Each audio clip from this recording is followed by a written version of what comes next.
ನಮ್ಮ ಬೆಂಗಳೂರು ಪ್ರತಿಷ್ಠಾನದ ವತಿಯಿಂದ ಕೊಡಮಾಡುವ ನಮ್ಮ ಬೆಂಗಳೂರು ಪ್ರಶಸ್ತಿ ಸಮಾರಂಭಕ್ಕೆ ಬೆಂಗಳೂರು ಸಜ್ಜಾಗಿದೆ. ಇಂದು ಸಂಜೆ 6 ಗಂಟೆಗೆ ನಗರದ ಫ್ರೀಡಂ ಪಾರ್ಕ್ನಲ್ಲಿ ಕಾರ್ಯಕ್ರಮ ನಡೆಯಲಿದೆ. ಹಿರಿಯ ಹೋರಾಟಗಾರ ಅಣ್ಣಾ ಹಜಾರೆ ಕಾರ್ಯಕ್ರಮದ ಮುಖ್ಯ ಆಕರ್ಷಣೆಯಾಗಲಿದ್ದಾರೆ.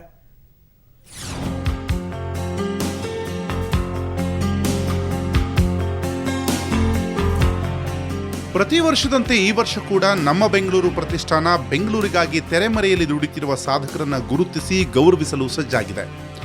ಸಂಸದ ರಾಜೀವ್ ಚಂದ್ರಶೇಖರ್ ಅವರು 2009ರಲ್ಲಿ ನಮ್ಮ ಬೆಂಗಳೂರು ಪ್ರತಿಷ್ಠಾನವನ್ನು ಪ್ರಾರಂಭಿಸಿ ಈ ಕಾರ್ಯವನ್ನು ಯಶಸ್ವಿಯಾಗಿ ನಡೆಸಿಕೊಂಡು ಬಂದಿದ್ದಾರೆ. ಕಳೆದ 4 ವರ್ಷದಂತೆಯೇ ಈ ವರ್ಷ ಕೂಡ ನಮ್ಮ ಬೆಂಗಳೂರು ಅವಾರ್ಡ್ ಕಾರ್ಯಕ್ರಮಕ್ಕೆ ಫ್ರೀಡಂ ಪಾರ್ಕ್ನಲ್ಲಿ ವೇದಿಕೆ ಸಜ್ಜುಗೊಂಡಿದೆ.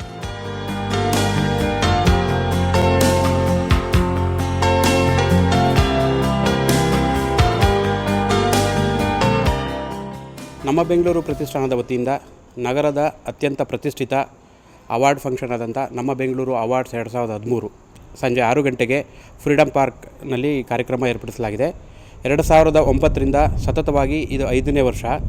ನಗರದ ಬೆಳವಣಿಗೆಗಾಗಿ ಶ್ರಮಿಸಿರುವಂಥ ವ್ಯಕ್ತಿಗಳು, ಸಂಘ ಸಂಸ್ಥೆಗಳು, ಸರ್ಕಾರಿ ಅಧಿಕಾರಿಗಳು, ಕಾರ್ಯಕರ್ತರು ಇವರನ್ನೆಲ್ಲ ಗುರುತಿಸಿ ಗೌರವಿಸುವಂಥ ಕಾರ್ಯಕ್ರಮ. ಎಲೆಮರೆಯ ಕಾಯಿಯಾಗಿ ಸಮಾಜ ಸೇವೆಯಲ್ಲಿ ತೊಡಗಿರುವ ಸಂಘ ಸಂಸ್ಥೆಗಳು, ಸಾರ್ವಜನಿಕರು ಹಾಗೂ ಸಮಾಜಕ್ಕೆ ಉತ್ತಮ ಸೇವೆ ಮಾಡುತ್ತಿರುವ ಸರ್ಕಾರಿ ನೌಕರರನ್ನು ಗುರುತಿಸಿ ನಮ್ಮ ಬೆಂಗಳೂರು ಪ್ರತಿಷ್ಠಾನ ಗೌರವಿಸ್ತಾ ಬಂದಿದೆ. ಈ ಬಾರಿ ಬೆಂಗಳೂರಿನ 71,000 ಜನರು ಮತ ಚಲಾಯಿಸಿ ಆರಿಸಿರುವ ವ್ಯಕ್ತಿಗಳಲ್ಲಿ 11 ಅಜ್ಞಾತ ಅಸಾಮಾನ್ಯ ನಾಯಕರು ಈ ಪ್ರಶಸ್ತಿಗೆ ಪಾತ್ರರಾಗಲಿದ್ದಾರೆ.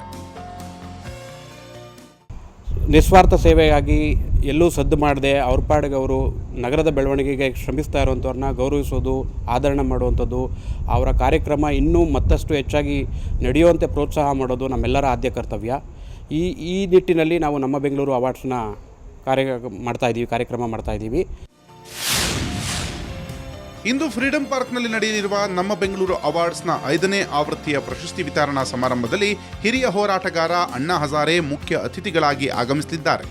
ಖ್ಯಾತ ಗಾಯಕಿ ಉಷಾ ಉತ್ತುಪ್, ಸ್ಟೀಫನ್ ದೇವಸಿ ಈ ಪ್ರತಿಭಾ ಪುರಸ್ಕಾರ ಕಾರ್ಯಕ್ರಮದಲ್ಲಿ ಜೊತೆಯಾಗಲಿದ್ದಾರೆ. ಪ್ರಶಸ್ತಿಯನ್ನು ಒಟ್ಟು 9 ವಿಭಾಗಗಳಲ್ಲಿ ನೀಡಲಾಗುತ್ತಿದ್ದು ಅಂತಿಮ ಸುತ್ತಿನಲ್ಲಿ 51 ಜನರು ಉಳಿದುಕೊಂಡಿದ್ದಾರೆ. ಬೆಂಗಳೂರಿನಿಂದ ಕ್ಯಾಮರಾಮನ್ ಮಂಜುನಾಥ್ ಜೊತೆ ನಂದೀಶ್ ಮಲ್ಲೇನಹಳ್ಳಿ.